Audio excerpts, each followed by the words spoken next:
Okay, so this video is just how to feed her. Should be a little bit quicker than the last video about how to use the pump and the bag. We already have some food made right now, so I'll talk you through making it, but you're not gonna have to make it right now. These are the containers we use to make the food usually. This will make a 24-day supply. So we have this one and there's one other. Usually it's sitting here on the drying mat because we use it the next day. Right now it's in the dishwasher. So those are where you find those. If you were making food, you need a scale. I'll just take this one out of the dishwasher, put this on the scale. Let me get a better angle here. Put that on the scale. After it's on the scale, turn it on and make sure that it zeroes out. Now it says 0.0 G for grams. That's what we want it in. You can change the units, milliliters, fluid ounces, just like any other. And I just passed up grams. All right, back to 0.0 grams. Now, first thing we need is Liquigen. So the Liquigen we keep in the fridge after it's open. It's this little white bottle, Liquigen. Now, if you're out of this Liquigen, we keep more on this rack down here. It's hidden by all these paper bags. There's a lot more down here. Once you open it, put it in the fridge. Right now, we got one open. It's actually almost empty. They have expiration dates on them. I never look at them. And it's still good. So what we do is add 21 grams of Liquigen, as close as you can. It goes to the decimal point if it's 21.8 or something like that, or 20.5. I'll roll with it, but within a gram of 21. So you add that, and then let me show you where the food bags are. Underneath where we keep the bags at, we have bags of food.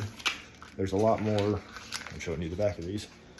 There's boxes of these in Thea's room. So with each 24-day supply, she's getting 21 grams of that and 2 of these. This is 227 grams. You see there, 227 grams. She gets 2 of them, so it's 454, I believe, a day. Okay, so after we add the 21 grams of this, we tear, let's set this back down. Tear this lid off, pour it in, try to milk as much out as I can. Then I'll go to the fridge and get water, add it to the bag, rinse it some more, add that water to here.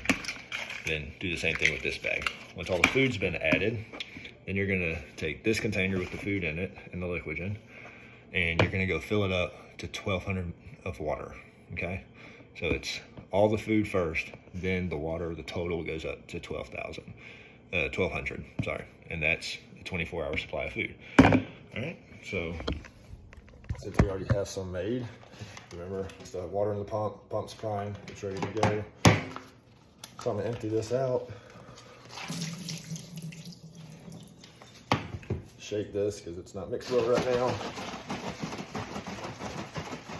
And then you can either eyeball 300 from how much is left here.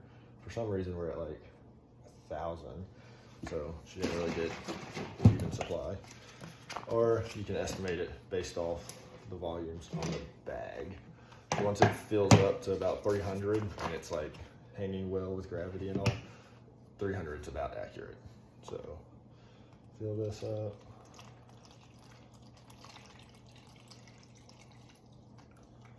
Okay.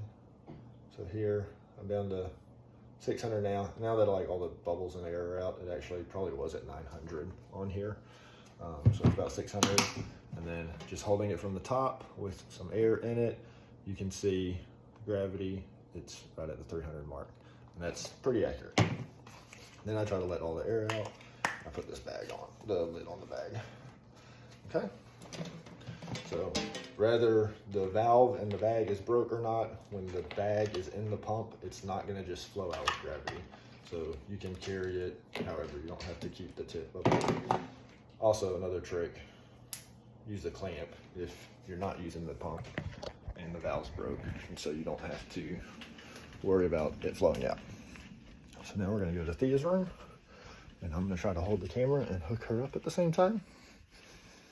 Okay, so I'm just gonna set this in her bed, and I like to lay that down. She's still on her BiPAP, and she's awake. I need to take that off. we'll make a video for the backpack. Let me see if I can switch cameras. No, I can't. Okay, we're gonna try to keep doing this. All right. So most of the time I just hook her up, but sometimes if I feel like she's not tolerating her food well, or if she's just been sick a lot lately, then I may try to vent her. We have syringes like this. It's a syringe with it's a larger tube and a clamp. I'll hook this up to her. Let me find a good spot for the camera. I should have planned for this first.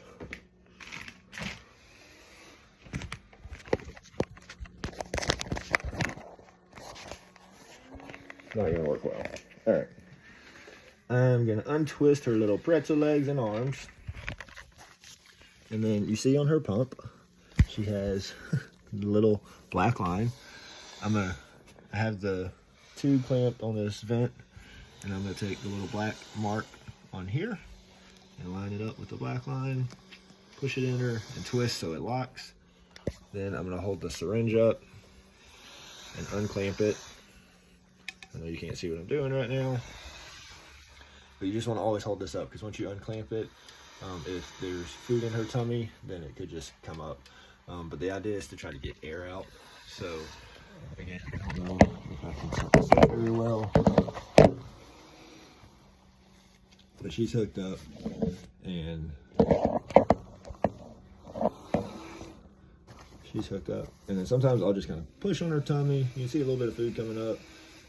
If she's got air in, usually this helps get some air out. So I'll just push a little bit. Oh, I heard a little bit, not much, but sometimes it's like a big burp. Good idea to always point the syringe away from you, so if it does just like blow out, it doesn't get on you. Doesn't happen often, hardly ever. But yeah, just push on her tummy. Doesn't hurt her. You hear her. Sometimes she smiles and she likes this. I'll just massage her tummy. You can bicycle her legs, but it doesn't seem like I'm getting any air out. So I'm gonna go ahead and clamp the tube and untwist it. Take it off of her.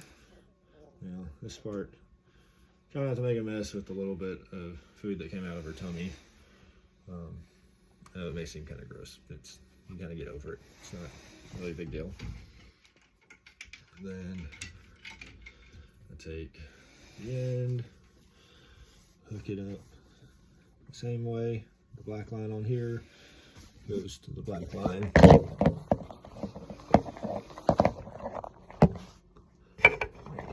This is a poor video.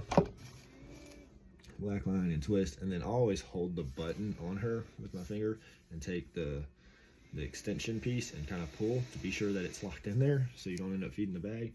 You want to twist it 180 degrees or a little more. Try to be sure it doesn't come untwisted. Then I'm going to unclamp this. I've already got the extension connected to the bag from the food. And then let me turn your attention to where I got the food at. So I'm just going to turn the pump on. Now this food settles, so one thing I do to try to keep it from getting unclogged is I'll come back after the first 15 minutes or so. You don't have to time it. 5 minutes, 15 minutes, 20 minutes, and I'll shake it. You'll see you'll see everything get settled. So just trying to shake it. We have it set on 160 right now. After I turned it on, I'm just gonna hit run start. And I laid this down, and I like to lay the bag down on top of it so it does settle. If you hang it up like this, which you can hang it up, but this food will all settle and then it'll get clogged a whole lot easier. So I just laid it at an angle over the pump, and some of that will settle down while the food still has a little bit on top to prime. If the battery's low, we keep a charger right here by the bed, and that just goes inside the pump. We have 2 chargers, so this one stays by the bed, and then she's getting fed. When she's finished getting fed, I'll unhook her, take this to the kitchen, and sometimes there's a little bit of food left. I'll try to get her as much of it as possible, depending how well she's tolerating it. Sometimes we push more than others. But then put some water in the bag, shake it, pour it out in the sink. Do that a couple times till the bag's clean. and I'll put some hot water in it and I'll prime it. You can do it manually by priming, or you can take it out of the pump and hold it and just let gravity do its thing and just squeeze, and it'll prime a whole lot faster. And that is how you feed Thea. There's a schedule for feeding her. She gets 4 feeds a day, 300 meals each time.